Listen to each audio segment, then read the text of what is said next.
ನಮಸ್ಕಾರ ಸ್ನೇಹಿತರೆ, ಮನೆ ಅಡುಗೆ ಕಾರ್ಯಕ್ರಮಕ್ಕೆ ಸ್ವಾಗತ. ಒಂದು ಸಿಂಪಲ್ ಆಗಿರೋಂಥ ಬೆಂಡೆಕಾಯಿ ಹುಳಿ ಮಾಡಿ ತೋರಿಸಿದ್ದೀನಿ. ತುಂಬ ಚೆನ್ನಾಗಾಗುತ್ತೆ, ಬೇಗನೂ ಕೂಡ ಮಾಡ್ಕೋಬೋದು.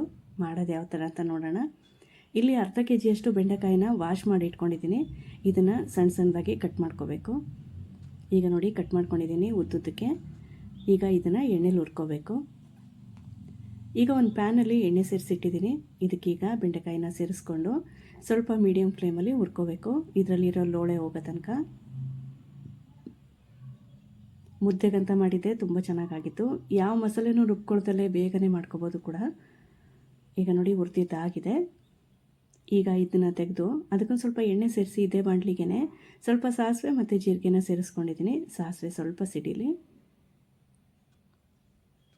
ಈಗ ಸಾಸಿವೆ ಸಿಡ್ದಾದ್ಮೇಲೆ ಸಣ್ಣಗೆ ಹೆಚ್ಚಿಟ್ಟಿರೋ ಈರುಳ್ಳಿನ ಸೇರಿಸ್ಕೊಂಡಿದ್ದೀನಿ.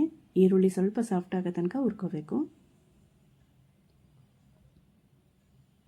ಈ ಥರ ಹುರ್ಕೊಂಡಾದ್ಮೇಲೆ ಇದಕ್ಕೆ ಕರ್ಬೇವಿನ ಸೊಪ್ಪನ್ನು ಸೇರಿಸ್ಕೊಂಡಿದ್ದೀನಿ. ಈಗ ಇದನ್ನು ಅಷ್ಟೇ ಒಂದ್ಸರಿ ಮಿಕ್ಸ್ ಮಾಡಿಕೊಂಡು ಒಂದು ಟೊಮೊಟೊನ ರುಬ್ಬಿಟ್ಕೊಂಡಿದ್ದೆ, ಒಂದು ದೊಡ್ಡ ಟೊಮೊಟೊನ, ಆ ಪ್ಯೂರಿನ ಹಾಕ್ತಿದ್ದೀನಿ. ಈಗ ಇದು ಹಾಕಾದ್ಮೇಲೆ 1 ನಿಮಿಷ ಇದನ್ನು ಎಣ್ಣೆಯಲ್ಲಿ ಬಾಡಿಸ್ಕೋಬೇಕು.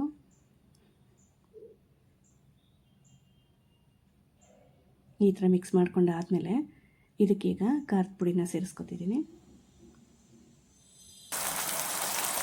1 ಸ್ಪೂನಷ್ಟು ಖಾರದ ಪುಡಿ, 1.5 ಸ್ಪೂನಷ್ಟು ಧನಿಯಾ ಪುಡಿ, 1 ಸ್ಪೂನಷ್ಟು ಸಾಂಬಾರು ಪೌಡ್ರನ್ನ ಸೇರಿಸ್ಕೊತಿದ್ದೀನಿ. 2 ರಿಂದ 3 ಸ್ಪೂನಷ್ಟು ಮೊಸರನ್ನ ಸೇರಿಸ್ಕೊಂಡಿದ್ದೀನಿ. ಮೊಸರು ಹಾಕಿ ಮಾಡಿ ಈ ಬೆಂಡೆಕಾಯಿ ಹುಳಿ ತುಂಬಾ ಚೆನ್ನಾಗಾಗುತ್ತೆ.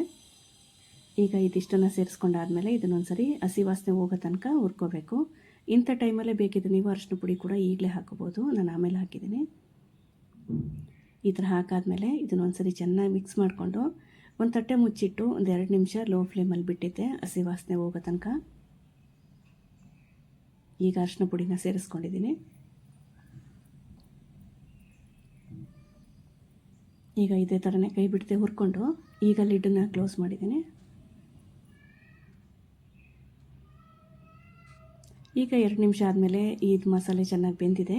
ಇದಕ್ಕೆ ಬೇಕಾಗಿರೋಷ್ಟು ನೀರನ್ನು ಸೇರಿಸ್ಕೊತಿದ್ದೀನಿ. ಈ ಥರ ಒಂದ್ಸರಿ ಮಿಕ್ಸ್ ಮಾಡಿಕೊಂಡು ಇದಕ್ಕೆ ಉಪ್ಪನ್ನು ಸೇರಿಸ್ಕೋಬೇಕು. ಉಪ್ಪು ಸೇರಿಸ್ಕೊಂಡು ಒಂದ್ಸರಿ ಮಿಕ್ಸ್ ಮಾಡಿ ಇದನ್ನು ಕುದಿಯೋದಕ್ಕೆ ಬಿಡ್ತೀನಿ. ಈಗ ಚೆನ್ನಾಗಿ ಕುದಿ ಬಂದಮೇಲೆ ಈ ಬೆಂಡೆಕಾಯಿನ ಸೇರಿಸ್ಕೋಬೇಕು. ಈ ಥರ ಬೆಂಡೆಕಾಯಿನ ಸೇರಿಸಾದ್ಮೇಲೆ ಒಂದು ಸ್ವಲ್ಪ ಲೋ ಫ್ಲೇಮಲ್ಲಿ ಈ ಬೆಂಡೆಕಾಯಿನ ಬೇಯೋದಕ್ಕೆ ಒಂದು ತಟ್ಟೆ ಮುಚ್ಚಿಟ್ಟಿದ್ದೀನಿ. ಜಾಸ್ತಿ ಹೈ ಫ್ಲೇಮಲ್ಲೆಲ್ಲ ಇಟ್ಟು ಕುದಿಸ್ಕೊಂಬಿಟ್ರೆ ಸಾರು ಗಟ್ಟಿ ಆಗಿಬಿಡುತ್ತೆ. ಅದಕ್ಕೋಸ್ಕರ ಈ ಥರ ಬೆಂಡೆಕಾಯಿನ ಸೇರಿಸಾದ್ಮೇಲೆ ಸ್ವಲ್ಪ ಲೋ ಫ್ಲೇಮಲ್ಲಿ ತಟ್ಟೆ ಮುಚ್ಚಿ ಇಟ್ಟರೆ ನಿಮಗೆ ಇದೇ ಥರನೇ ತಿಳಿಯಾಗಿರುತ್ತೆ ಸಾಂಬಾರು. ನನ್ನ ಚಾನಲ್ ಇಷ್ಟ ಆಗೋದಾದರೆ ದಯವಿಟ್ಟು ಸಬ್ಸ್ಕ್ರೈಬ್ ಮಾಡಿ ಅಂತ ರಿಕ್ವೆಸ್ಟ್ ಮಾಡ್ತೀನಿ ಸ್ನೇಹಿತರೆ. ಈಗ ನೋಡಿ ಬೆಂಡೆಕಾಯಿ ಹುಳಿ ರೆಡಿಯಾಗಿದೆ. ಇದನ್ನು ಮುದ್ದೆಗಂತ ಮಾಡಿದ್ದೆ, ತುಂಬ ಚೆನ್ನಾಗಾಗಿತ್ತು. ನಮಸ್ಕಾರ.